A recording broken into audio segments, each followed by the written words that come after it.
Welcome to episode 7. We're going to get into a little white boy shit. We're going to consider it. Yeah, white boy shit. Some stereotypical white boy shit. Well, first question, we'll start it with music. What's up with the headbanging? Headbanging music. Headbanging music. Are you into that, and what is that? I'm not personally into it. Okay. I do like some rock. I like 80s rock. I like 90s rock. Okay. Like Metallica, Korn, Right. that kind of stuff. I wouldn't necessarily consider that headbanging music. Okay. Some people would. Right. But there's like another level to it. There's like Guar is a band, and it's like I don't know what type of music they actually call that. Are those the? Now I've seen clips because I don't know what group it is. Okay. Where they're dressed like giant monsters and stuff. That's on the Guar. stage. That's Guar. Yeah. Okay. Yeah, that's scary as shit. Yeah, it's like almost like devil worshiping, crazy ass music. They're like screaming and they're the mumble rappers of yeah. Yeah, that shit's scary, man. There's one, and I'm sure somebody will say it. I forget what the name of the band is. There's like 9 or 11 of them. There's tons of guys in this band, right? But they're like that. It's just heavy metal. Okay.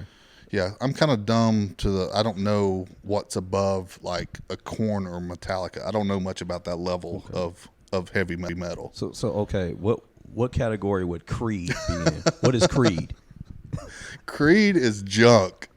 Creed was horrible music back in the 90s. A horrible band. Scott Stapp was the lead singer. Okay. And they had that song "With Arms Wide Open." With arms wide open. Yeah. That's Creed. Yeah, they had like 5 or 6 big hits at the time. Now I liked what's his name? I don't know why that damn Meatloaf. Yeah, I mean, I can do anything for love. Yeah. But I won't do that. I don't know why that was a contagious song. Yeah. Man. I think everybody knew that song. Yeah. What was Meatloaf? A lot of people don't know that Meatloaf back in like the 60s and 70s was like hardcore. Really? Yeah, he was like a hardcore Ozzy Osbourne type. Really? Yeah. Well, you just died as he got older, huh? Yeah, he kind of turned into a ballad type guy. And he had a heart attack on stage, actually. What? And you can YouTube it. He has a heart attack on stage while he's singing that song. I will do anything for love. God.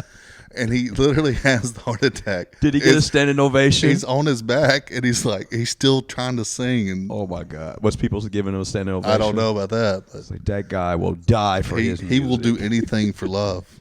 Yeah. God, how many pennies he got? Groupies at the back door. Yeah. Jeez. Old Meatloaf. Oh, yeah. Man. So you had Meatloaf. Well, you had Creed back then, and then you had like Limp Bizkit. Yeah. What? Fred Durst. What? I like Fred Durst. What the hell? I'm not gonna lie. Give it away. That was Red Hot Chili Peppers. Then Yeah. you got Rollin'.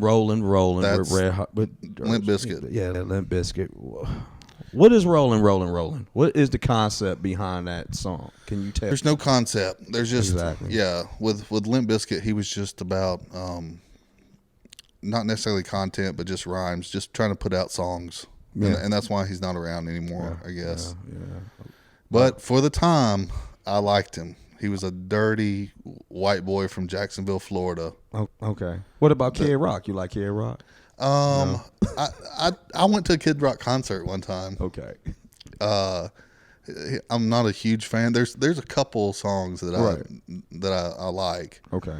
But no, I wouldn't say overall not a Kid Rock fan. Kid Rock guy. It hits too hard to my stereotype. Like it's almost like country music. I don't listen to country music just because he's from Michigan too. His name is like Bob Ritchie. Oh God. And he got famous as a DJ, like a ones and twos DJ on MTV. Right. Spring Break and all that stuff. Right. He had like the high top. Mm-hmm. Yeah. Right. He had like the Kid and Play high top. Yeah, he did. And he was scratching on ones and twos. Got him and you remember DJ Scribbles? Yeah. Those two used to go back and forth on DJ Scribble, Spring Break, MTV Spring Break. DJ Scribble big in Milwaukee. You know, Is he? Real big. I went to a predominantly Latino school, but like DJ Scribble was big, bro. Yeah. Yeah, yeah. That was back when DJing was DJing. Yeah, like, yeah. when there's actually ones and twos and not just an Apple computer. They press a button. So now, with all that being said, now, what the hell is with mosh pits? Okay. Okay. So I've been to one, but I want you to tell me. yeah. What the, So mosh pits, white guys can't dance, right? Right. And the music that you mosh pit to is not danceable music. So it's kind of rage. Is it that gore stuff? Gore. I was in a mosh pit for Korn. I went to a Korn concert one time. I was in the mosh pit. It was too claustrophobic for me. I had to get out. Right. But yeah, it's undanceable music, right? Right. And kind of rage, testosterone building type loud music. Right. That guys just want to punch each other and bounce into each other. Have you ever seen black people in the mosh? No, never have. Really? Never have. You should have went with me. I was probably like the only black dude there. I went to a mosh, and it was actually out here too. For real? Yeah. I was like 21. Chappelle Lacey's a big mosh pitter. The black comic. Is he? Yeah, he's a big mosh pitter. Yeah, I was he scared. fucks with all of them. I was scared shitless, bro. I felt like I was in the scene of Blade, and I was either gonna be the vampire, being turned to one, or I was gonna be the fucking piece of meat. What was going on? Was it like an actual punching mosh pit? Because you have two different kinds. There was the ones just bouncing around. An elbow and they had the big fire pit going around. Okay. And people were just jumping around and shit, and I was standing there, and clearly I looked so out of place. Right. Black dude from Milwaukee. Just standing there, they looking like, they bouncing, fire going on, and then like all. Did you have some white friends? You went there? Yeah, too? yeah. Okay, I went with a couple of ball players. I won't name who they were. Yeah. But it was very uncomfortable for me, and then like I was a horror movie kid growing up. Okay. So all the movies I thought about when I seen scenes like that, like when I seen The Lost Boys. Yeah. Good vampire. That was a good movie. Like I thought about that scene right there. They're Yeah. like, Michael, with Keith Sutherland, and Michael, won't you join us? Yeah. You're Are you a virgin? Right. I swear I was like, dude, Virgin blood. I am getting ready to become the blood type old vampire, the Negro vampire. I was scared as shit though, man. I was like, what did I just go to? Bro? And that's the thing with mosh pits. There's no rhyme or reason. Right. No, there's no particular song that starts it. Just usually one or two guys start bumping into each other. You know what? I think that's a really good way to relieve stress, man. Yeah. They should just have that in corporate America. Like It was crazy. Like this one I went to is a Korn concert, and they had it all set up. Like the pit was obviously in front of the stage. Right. And everybody was moshing and shit that you would fight somebody over. Wow. Like, I mean, they were hitting each other so hard, but then there was like this water cooler stage.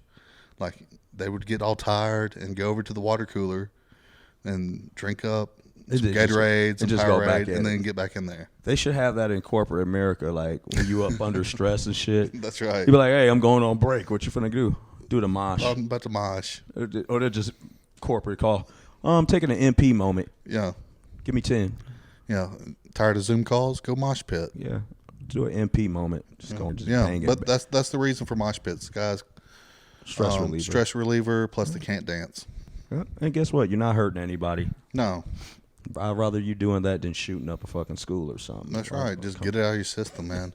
Hey, want to shoot my boss? Hey, won't you take a 10-minute MP real quick? Yeah, I think that's part of it too. Like, not to spin this into a different way, but like the whole school shootings and all that shit. That's just nerdy ass kids that can't relieve their stress. That could be a curricular activity in the gym class. Well, they got rid of gym class, right? Right.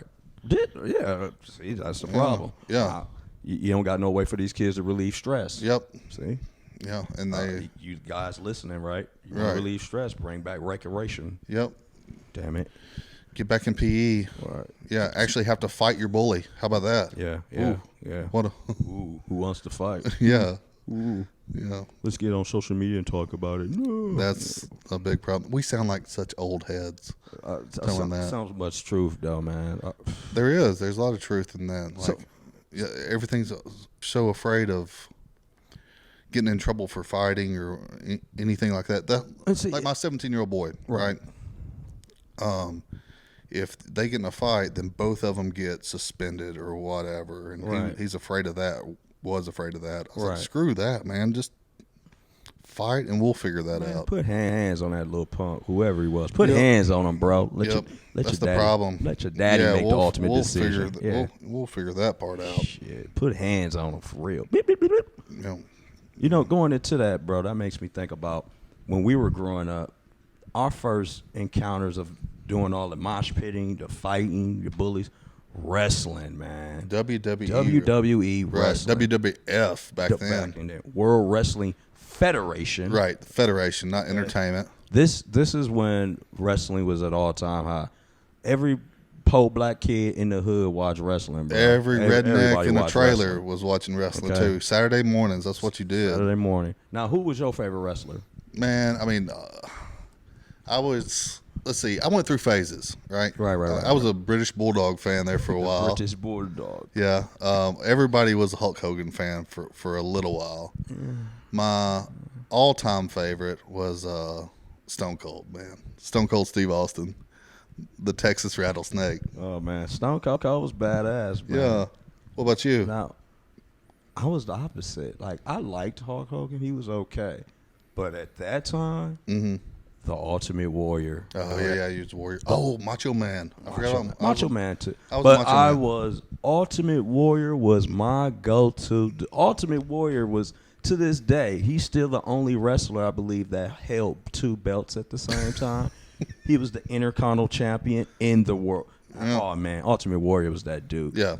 He had the stupidest speeches, too, man. You ever seen an interview say, feel the power of the warrior, for I have no friends. I walk the valleys by myself. And he'd be looking down at his From Parts Unknown, right? Wasn't he from Parts Unknown? Or Parts Unknown. Yeah. It's like, what the hell are you talking about? I just like seeing his veins bulging out. Yeah. I used to take all my shoestrings, bro, and tie them up on my forearms. Yeah. My rubber bands and shit.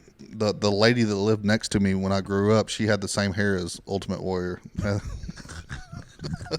They had a white rain frizz. Oh, God. What was her name? Oh, Peggy. No, not Peggy. That was my aunt's name. I forgot what her name was. Her last name was Richie. You call her Ultimate Richie? The Ultimate Richie. Yeah, she come out. Carla. Ultimate Carla? Carla. Tell her she come out with the Ultimate Cookies? Yeah. She had the hair. White rain hair. For those of you that don't know, White Rain was the old school hairspray. No, it's still around too. Is it? I think they sell it like in Family Dollar. Yeah, they sell it in like Family Dollar. Yeah. It's like the budget shampoo, bro. You got $1.19, man. White Rain is going. Yeah, we'd take that and a lighter, and that was our afternoon. Oh, man. You'd hit some White Rain with a lighter, and you had a blowtorch. Now, I did too. So Ultimate Warrior was my guy in the 80s, and of course, like you get older, you fade out of it. Like that shit's stupid. Now right? looking back, my favorite right now, looking back, is Ric Flair. Rick, yeah. Rick was that dude. Now I started back watching it. I ain't gonna even say I started back watching it, but I would keep up when I seen The Rock, Dwayne Johnson. Oh yeah, came in. yeah. He was pure entertainment to me. That was like rejuvenating WWE back again. Cause I think they did go through a phase where nobody watched it. Like their viewings went down really, really hard. Yeah, like the early mid '90s. Yeah, because The Rock was just entertaining, man. Well, they were trying to be too family friendly, I think. Yeah, PC, like in the early '90s. He was The Rock was that dude to me, man. And being from Wisconsin in general, like wrestling is huge in Milwaukee, Wisconsin. There's a lot of wrestlers that came out of Wisconsin and whole, right? So we had, the true story, his name is, back in his days, wrestling name was Iron Hammer something. He's actually a correctional officer in the Milwaukee County Jail. And he, like, of course, you're talking to a felon right here, bro. Yeah. I've been locked up plenty of times, so I see him all the time. He's bald head. His name is Iron something. I gotta look his name up, but he was a wrestler back in the early '60s and '70s, and he's a big guy, man. Like the Big Boss Man too. Remember him? Yeah, Big Boss Man. Junkyard Dog, Coco Beware. Hillbilly Jim. Then you had two camps at one point. You had the WWE camp, and then you had the WCW. Guys. Right. The only guys I knew out of WCW was well, Ric Flair was WCW back then. Yeah. Sting. Other one, the one that was like the Ultimate Warrior that painted his face. Sting. Yeah, Sting. Yeah. You had the Four Horsemen. Yeah. Black dude. Booker T. Washington. Did you see him dropping the N-bomb? Yeah. Booker T was hilarious, bro. There's one of look at YouTube. Yeah. He gets all worked up Booker and he's doing crazy, he's doing his interview. That bro get to doing this, and then he does his little break dance. Yeah. I was like, this dude is funny. We were watching the other night. He was getting all this was back in the mid '90s, but it's on YouTube. He's getting all worked up doing an interview, and he drops the N-bomb, and just his face. He was like, it's live TV. Right. He's like, shit. He got back in this WCW mode, man. Mm-hmm. Booker T was this was in WCW. Oh, they just showed a flashback. Yeah, it was live TV. He funny, man. Yeah, wrestling was cool, man. I mean, that was. I don't know. That was a way to I used to go to some live events. I went to some. They'd come down to Birmingham, and everybody had to go. Oh yeah. It was crazy. Yeah, I saw Hogan and Macho Man Randy Savage. Oh, I remember WCW Diamond Dallas Page. Yeah. He's a yoga guy now. Really? Yeah. He does Diamond Yoga is his brand. Nice. Yeah. I went to a wrestling the last wrestling match I went to. I'll never forget it. I was 23, and one of my coworkers, his name was Steve. We went to the wrestling match. It was the Monday Night Raw. Okay. And this is when NWO had came, right? It was Hulk Hogan, Steve Nash, and somebody else, right? Yeah. So this is when Hogan's trying to rejuvenate himself. He has the Hollywood Hogan. Hollywood Hogan. He has the blonde shadowing going on, right? Yeah. And he was getting ready to fight Sting. Okay. Funniest thing. So this is live, right? We're at the Bradley Center in Milwaukee. Sting popped. Well, first of all, Hollywood Hogan comes to the middle of the ring. He's like, brother, I've been waiting to fight you. And then the lights go off. And then the lights came on. And then Sting was standing in the ring, right? Oh, it's a show. Yeah. Yeah. So then the lights go back off. And then Sting disappeared. And I'm looking up, and you can see like this mannequin flying down, and this wiggling dude is supposed to be Sting. And the limb, like one of the limbs fell off, right? Yeah. So it hits the ground, and I don't, of course, it's being recorded live. They have their way of probably editing it, but people that was there, people that was there was just dying laughing. It was like the funniest shit ever. Though. Who was that wrestler that fell from the rafters? It was Bret the Hitman Hart. Owen Hart. Owen Hart. I mean, yeah. He was doing some stunt and died. Yeah, man. You had a lot of wrestlers that died. Remember, what's his name died? We were just talking about Chris Benoit. Yeah. Steroid use, man. Yeah, steroid use, CTE probably. Yeah, shot his wife and shot his 8-year-old son. Mm-hmm. Steroid. That's crazy, man. Something with Lex Luger. Yeah, Lex Luger. Something happened to him. Man. I think he killed himself or killed his wife or something. Yeah, steroid rage too. Yeah, right? I guess. I don't know. That or CTE or both. Crazy, combination. Man. I remember when Eddie Guerrero died. I was like, wow. Yeah. I think he died in his hotel room or something. Yeah. Man. Yeah, there's something to it with those wrestlers, man, that just have. Now, back home now, one of my brothers, he's a wrestler. He was wrestling until he injured his Achilles, right?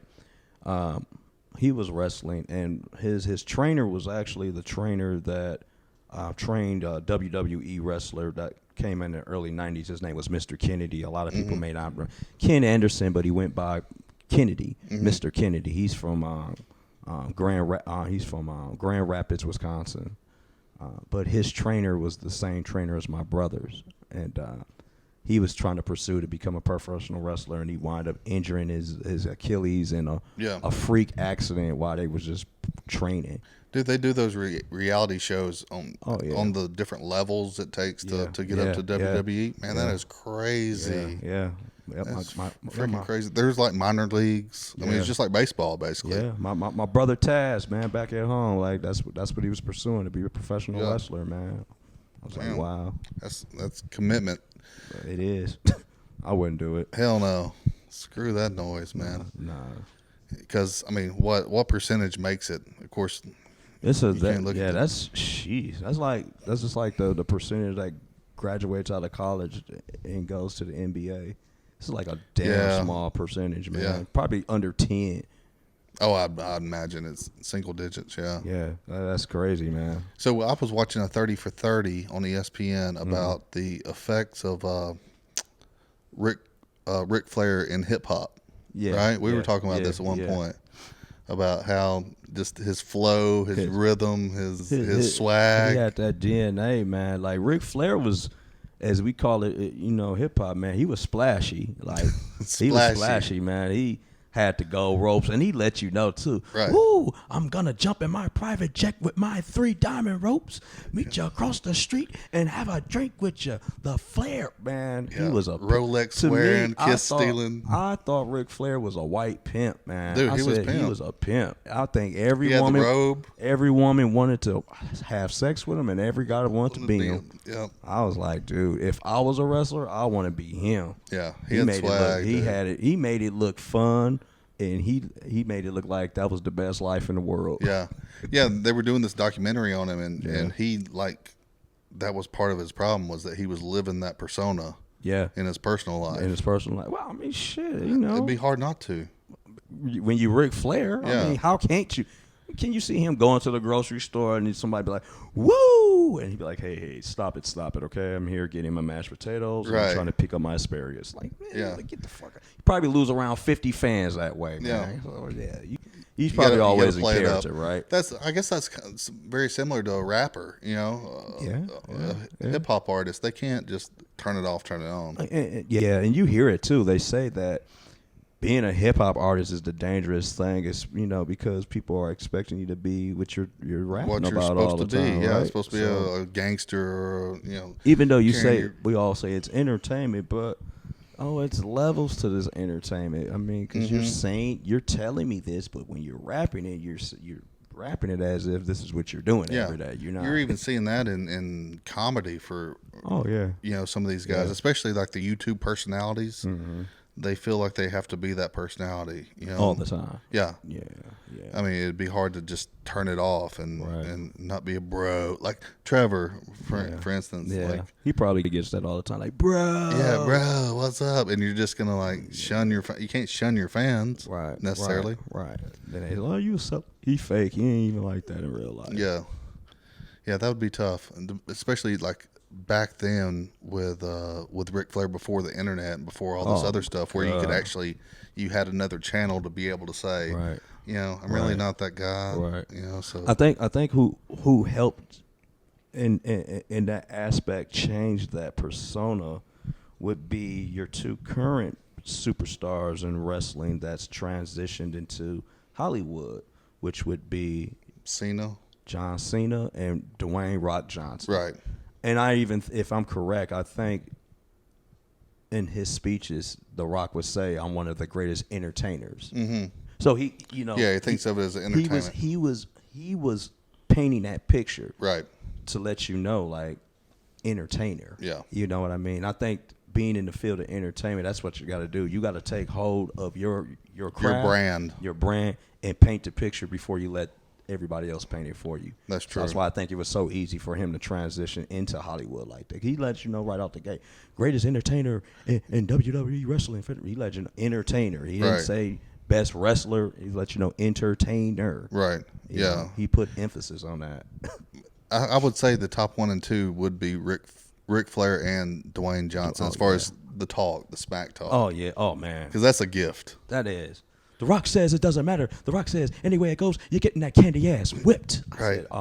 I said, I'm watching that dude. I like that dude. Mm-hmm. He was fresh to me too, man. He was a breath of fresh air because that early 90s, like you said, they had that drive. Yeah, it was a lull. And he was a fresher breath of air, man. He kind of got WWE back where they are right now, man.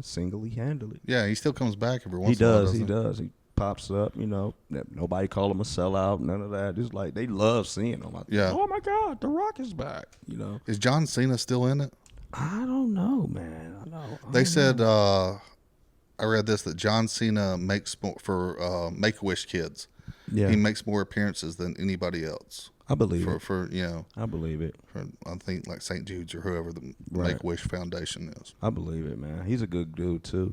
And I think even now, looking at like him and The Rock, like the impact they had in wrestling and transition to Hollywood and just in entertainment whole, how they was able to create their own brands. Like if I'm correct, like John Cena has a Reebok contract, I believe, right? I think he has a shoe contract with Reebok. Yeah. And The Rock, he has an Under Armour shoe. Yeah, he does have he has his own deal. Yeah, so it's like these dudes really created brands, man. Yeah, I think they were everything transitioned out a little bit because going back to corporate structure and all that. Right. WWE used to own everything. About your rights. Yeah, they did. Like Hulk Hogan.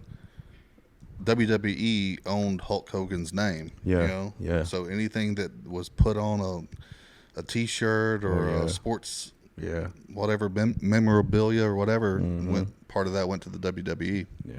Or went to the WWE first, and then they got their. He got a check. Yeah, I think that's gonna suck. I think, like I said, I think those two guys kind of paved the way now for the new generation of wrestlers to come and forth. As far as building your brand goes, right? But I don't know that kids watch wrestling. Like they have too many other things to watch. I mean, you got YouTube. It's hard not to now. I remember last year, because I've been here 2 years, they had, what was that, Survivor Series or something here? They had something here. They were showing it on the local news for the whole freaking week. Mm-hmm. That WWF wrestler was here. Yeah, here man. In Phoenix. Yeah, it was, I forgot what it was. I think it was, I don't know if it was the Survivor Series. I think it was Survivor Series. But yeah, it was here, man. It was big because they had it on the news for like the whole week. I just don't think it's as big. Oh, I don't know. But I wouldn't think it's as big as it used to be. Nah. Back in the late 90s, or excuse me, late 80s, early 90s for us. Yeah. I mean, I don't. Because we lived and died on Saturday mornings. You had to watch wrestling. I agree. I don't think I think they're trying to get it back there, but like you said, it's so much stuff out here. So much other stuff to keep these kids distracted, man. I know. I don't know. You got to either come from a family of generations that watch wrestling to be into it now. Type. Real quick before we wrap up, do you remember when you found out wrestling wasn't real? Yeah. Was it like Santa Claus? Yeah. I was a little hurt, bro. I was like, "What? What you mean that's not real? Man, you smacked the shit out." But then when you go back at it, it's like, you can see the animation when they punch and they hitting the ground hard. It was so fake. It was so fake, dude. But you couldn't tell me that at 8 and 10. Kiss my ass, man. That dude body slammed him from 50 feet down, man. And he almost killed him. Like, next thing you're gonna tell me Santa's not real, huh? Right. Ultimately, man. I was crushed. Yeah. But now I look at it like, it is a sport. Oh, they're athletes. They're total athletes. I just look at it like, you got to be a real athlete to do what they do. And I'll leave it at that. Yeah. No, it is a sport. They're athletes and it's entertainment at the same time. Oh, yeah. Entertaining. They're stuntmen, man. They're live stuntmen. That's exactly what they are. Stunt men and stunt women. Right. True. Oh, yeah. That's just as big. The girls even now. Seeing how the new generation is, so there's a lot of generations that's in WWE now. Like the heart. Yeah, they got kids in it, man. They got kids, grandchildren. Man, I was like, damn, I'm getting old, bro. Oh, even The Rock. The Rock's third generation. Yeah. Because his dad was the Islanders, right? One of the I don't know, but his I know his grandfather was. And then his dad was the Islander. I forgot his granddad was Rocky something. Yeah, like a lot of history, man, in that, So and it's got to be some genetics too, just like any other sport. Yeah. Like I said, I commend anybody that's in that sport. That's a lot of commitment, and a lot of work, and a lot of sacrifice to your body. Yeah, and a lot of lot of training, grinding, a lot of training to your body, man. Very true. Well, man, we're gonna wrap this one up. Yep. So, you guys watching it on YouTube, hit the subscribe button, and then you can also catch up, see what we're doing on GrayTokens.com. You can follow me at Kenny Martin Live on Instagram. And then you, D? You can follow me on Bowden 2018 Instagram or Bowden TV on YouTube, or just Great Tokens Podcast, also on Instagram. You heard? Thanks, guys.